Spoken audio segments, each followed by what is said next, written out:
مرحبا. إذا تشخر أو يتوقف تنفسك وتختنق من تنام، فهذه الحلقة ممكن تنقذ حياتك بدون دواء واحد.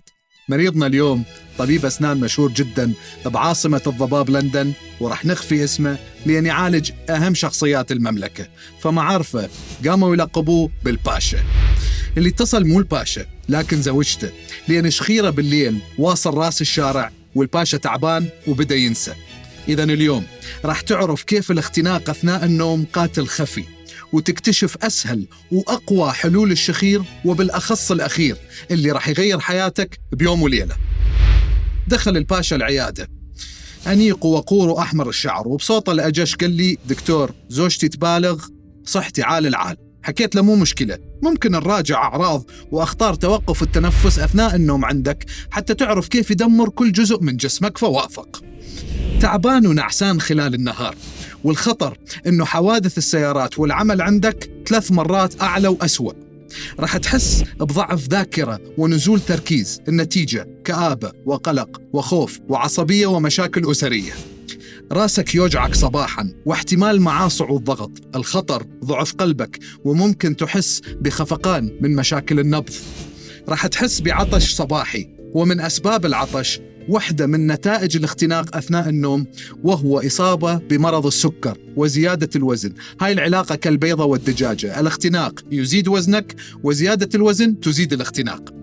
في خطر من الاختناق خفي، لكن ممكن حتى يسبب تشمع وتشحم كبدك، فتحس بنفخة ووجع بطن ولا تعرف السبب.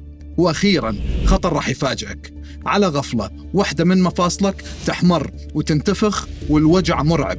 السبب أنه الاختناق مرتبط بزيادة مرض مفاصل واسمه النقرس. الباشا كبرياء عدوه، والمرض عنده عيب، فخف عني كل شيء وقال: ما عندي غير الشخير. أنا ما مقتنع، فاستخدمت ويا الباشا الطريقة الأحدث حتى يشخص بنفسه توقف التنفس عنده، وتقدر أنت تستخدمها بالبيت حتى تشخص نفسك. ممكن توقف الفيديو وتاخذ صورة وتجاوب الأسئلة. إذا أجبت بنعم على 3 أو أكثر من الأسئلة، فاحتمال الاختناق أثناء النوم الخطر كبير جدا عندك، ومهم تعمل الفحوص اللي راح نشرحها بالحلقة. طبعا الباشا قال: شخير، ما عندي غير الشخير. أنا مقتنع الباشا ضام شي، لكن نبدي بأقوى علاجين للشخير ممكن تستعملهم وسوية مباشرة من اليوم، وخصوصا الثاني لأن راح يوقف شخيرك بدقائق. العلاج الأول جسر النوم العجيب. هذا توضع بثواني، يفتح مجاري التنفس، فمدروس بتحسين النوم وتقليل الشخير وحتى العطش صباحا. هذه لصقات الأنف، ومن أشهر أنواعها المدروسة بريث رايت. توضعها مباشرة على وسط الأنف، لكن اتأكد من نظافة الجلد طبعا، وعدم امتلاء الأنف بالمخاط قبل الاستخدام. ولا تستخدمها إذا جلدك يتحسس من اللصقات، أو إذا في جروح أو التهابات بمنطقة اللصق. ثاني علاج النظام القمعي لوقف الشخير. هذا بسرعة وفعالية يحسن دخول الهواء لأنفك ويقلل ارتخاء الأنسجة في حلقك، فمدروس بإيقاف الشخير وبدقائق. هذه مخاريط أو أقماع صغيرة، تشتري الحجم المناسب من صيدلية أو حتى الإنترنت، وتدخلها بلطف لأنفك وتنام. طبعا تفاداها إذا في التهاب أنف أو حساسية وجروح ببطانة الأنف.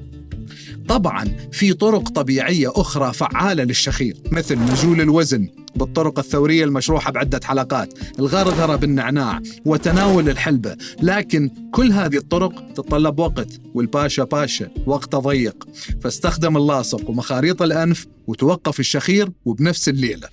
اختفى الباشا كم أسبوع، والعلاجات أوقفت عند الشخير، لكن ما حلت التعب وضعف الذاكرة اللي تزيد.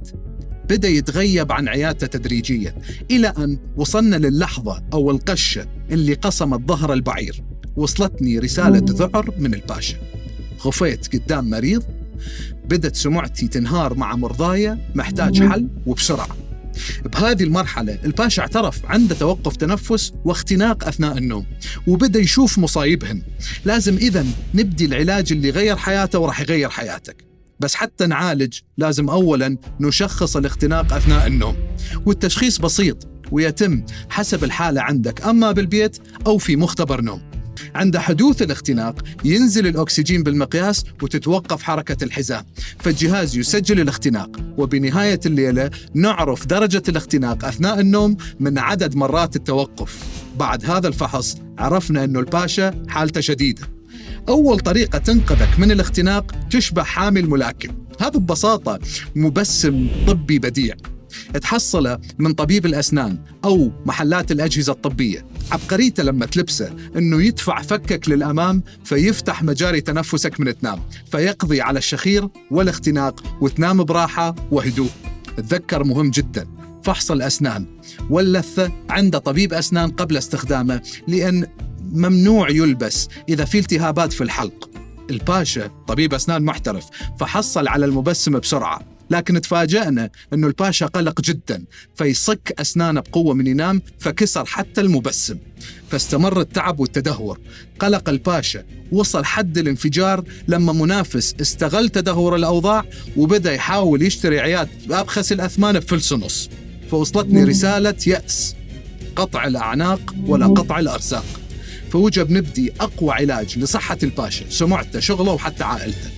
هذا العلاج العملاق راح نسميه قناع رائد الفضاء. هذا عند استخدامه الصحيح راح يوقف شخيرك تماما، ينهي اختناقك أثناء النوم ويزيد طاقتك بسرعة عجيبة، وحتى يعدل صعود ضغطك. اسمه السي باب بالإنجليزي أو ضاغط الهواء الإيجابي المستمر بالعربي. هذا عبارة عن قناع بمختلف الأشكال والأحجام، تناسب الفم والأنف وحتى كامل الوجه، يدفع الهواء بمجاري تنفسك فيمنع غلقها والاختناق من تنام. تحصل عليه من العيادات أو محلات الأجهزة الطبية مع طبيبك، واستشارة طبيبك مهمة لأنه لا نستخدمه إذا في انسدادات عندك بالفم أو الأنف، أو إذا في ربو أو ضعف قلب شديد. نصيحتي إذا ما ارتاحيت الأول قناع غيره مع طبيبك، لأن حالياً مع كل الأنواع المتوفرة شبه مستحيل ما تجد نوع يريحك ويغير حياتك. الباشا لبس القناع على مضض، لكن بعد أسبوع حس نفسه إنسان جديد، صحى من سبات شهور، رجع الوعي والأهله وأنقذ عائلته. بعد شهر بدأوا المرضى يرجعون اللي تركوا العيادة بعد ما استعاد تركيزه وذاكرته وحيويته. بعد 6 أشهر اشترى حتى عيادة المنافس وبضعف السعر. الاختناق أثناء النوم من أسباب ارتفاع الضغط. أقوى علاجات ارتفاع ضغطك الطبيعية المثبتة وبدون أدوية في الرابط. ما عنده غير العافية. في مال الله.